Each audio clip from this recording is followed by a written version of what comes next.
What's on, ladies and gentlemen? My name's Ross, I like games, and today we're going to be taking a look at Digimon news. There's been a few little bits of Digimon news leaking out. I know I've had a few messages from people going, Wossy, what happened to daily Digimon videos? And my answer is, look, I am bringing you all the Digimon news, and I think I can safely say that I am covering this game more comprehensively and more extensively than literally anybody else in the world. And I love this game. It's just when a new set comes out, it can sometimes take a while for news to start coming back around again. You have my word that every piece of news, every new card, every new deck, archetype, etc., it will all be covered on this channel, and I, for one, am very, very excited to get to it. So please don't be offended. Anything you need to know whatsoever will be here.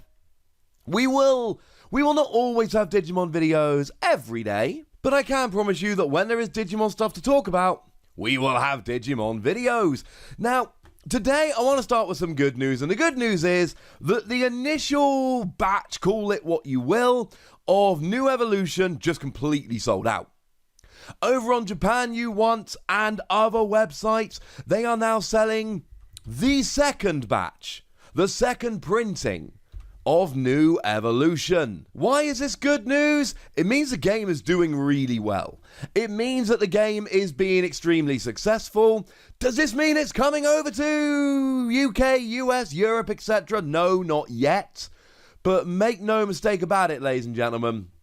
It is a very, very good sign, and we are very, very happy. The better it does in Japan, the more likely it is that Bandai are going to go, well, you know what? This game's doing really well here, so maybe we release it elsewhere. Could be fun. Yes. Yes, it could, Bandai. Now, a very small news story that I'm afraid I have very little to add to, but the lovely Daniel Tang over on the Facebook group has gone and posted an image from the latest Card Gamer magazine in Japan of the Digimon full art. Now, there's a little I can say about this. I can tell you that Digimon is one of the ones we were expecting. One of the ones that was featured on the front of the pack for Ultimate Power, so that's quite nice. Probably going to be fitting into a new typing, given that it's kind of an evil Digimon, etc. We'll have to find out, I suppose. Though it does have prior forms that we've already seen, Tsukaimon and Angemon, both of whom have previously been featured in New Evolution.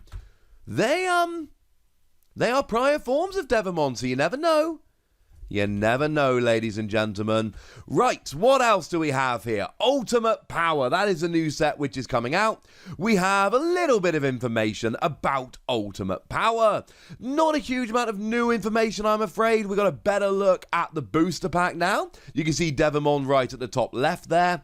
We've got official confirmation of the July 22nd release date, but we kind of knew that already.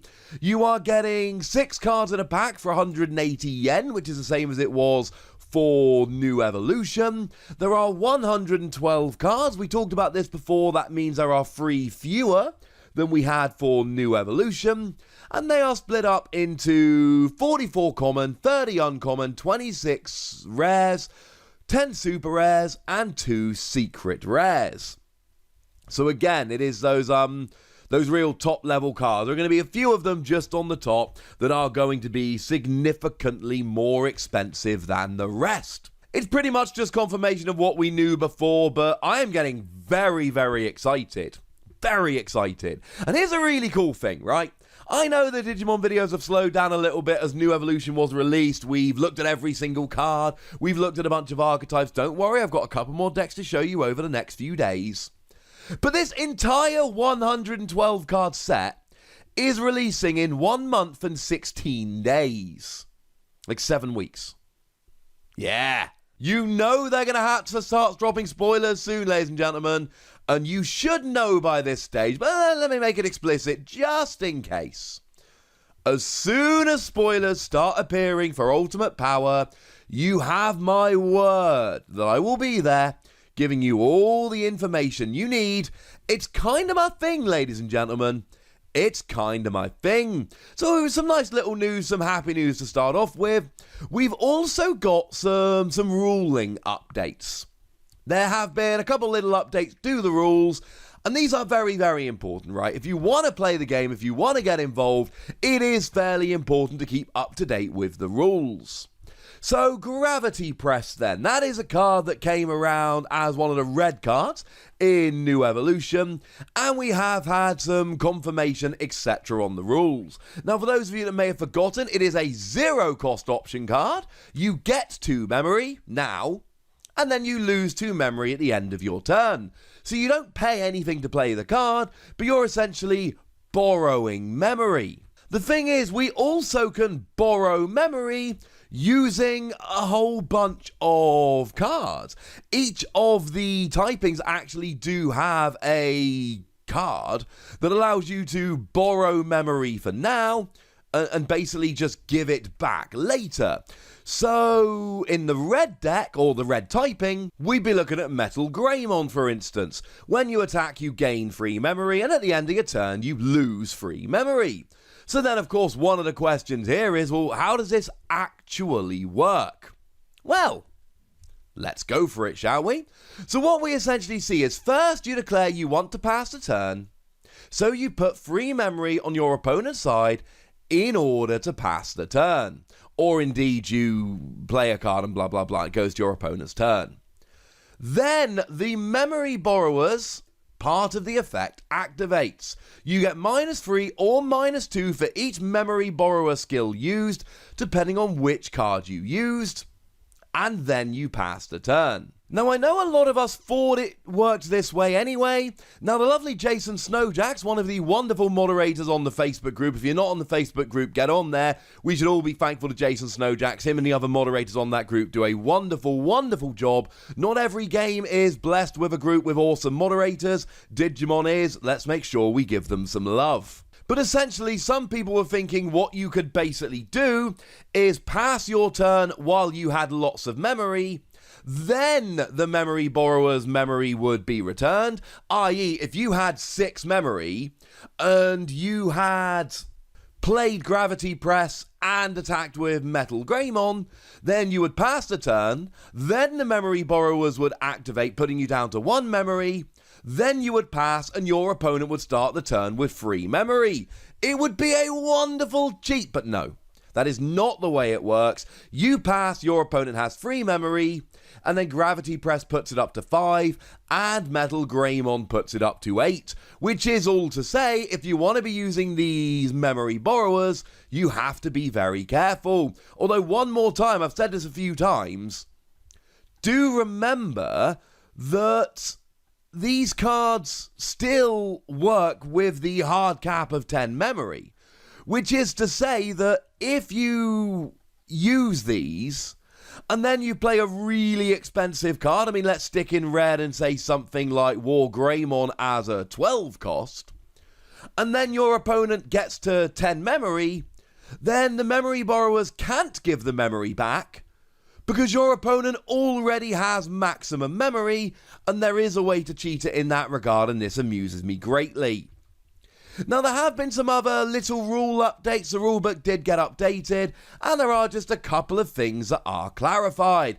And once again, the lovely Jason Snowjacks has stepped in here, because awesome.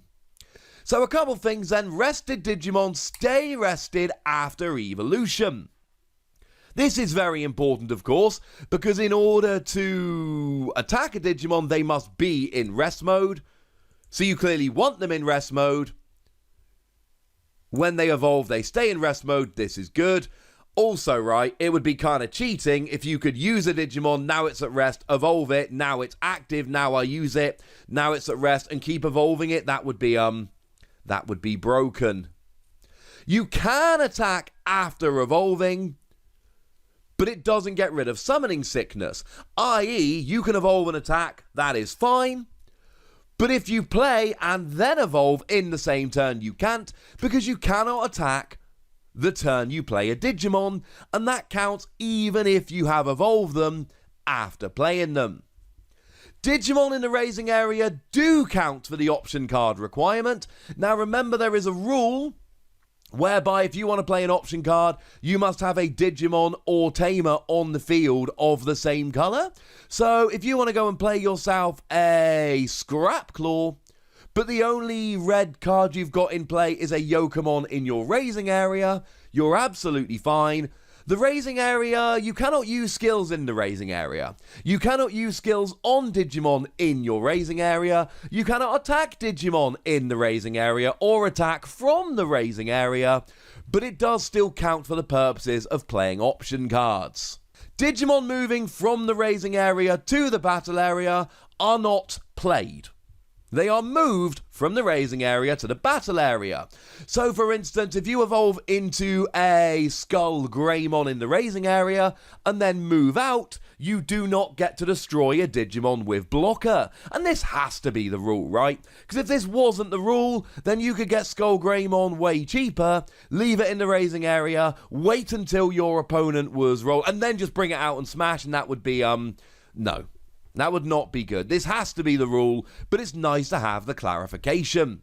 In terms of attacks, the correct order is you attack, as in you say, I'm going to attack, then you choose a target, and then you resolve any when attacking skills. So, for instance, you have to attack, and then your opponent would potentially block before you choose a target.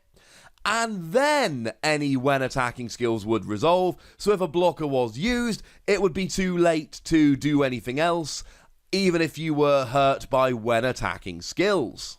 And then finally, at the end of the turn, if memory is at 0 after the resolution of skills, you continue the turn without changing. The turn will only pass when the memory gauge goes to your opponent's side. If it is on the middle, if it's in the middle, that doesn't count. It must go all the way to 1. It does not pass when we're still at 0. So there we go, ladies and gentlemen. Good news, hints at new cards, new rulings. Frankly, ladies and gentlemen, we got to the point where we needed a Digimon news video, and I, for one, am rather delighted. But I'd like to know what you think about all this kind of stuff. So let me know in the comment section. Go nuts, be nice. And then make sure you like this video, subscribe to this channel, follow me on Twitter at the Wossy. That's where we talk Digimon and a whole bunch of other games. And please do consider checking out patreon.com/PTCG Radio, where you can support the channel, get some bonus podcasts, all kinds of fun stuff.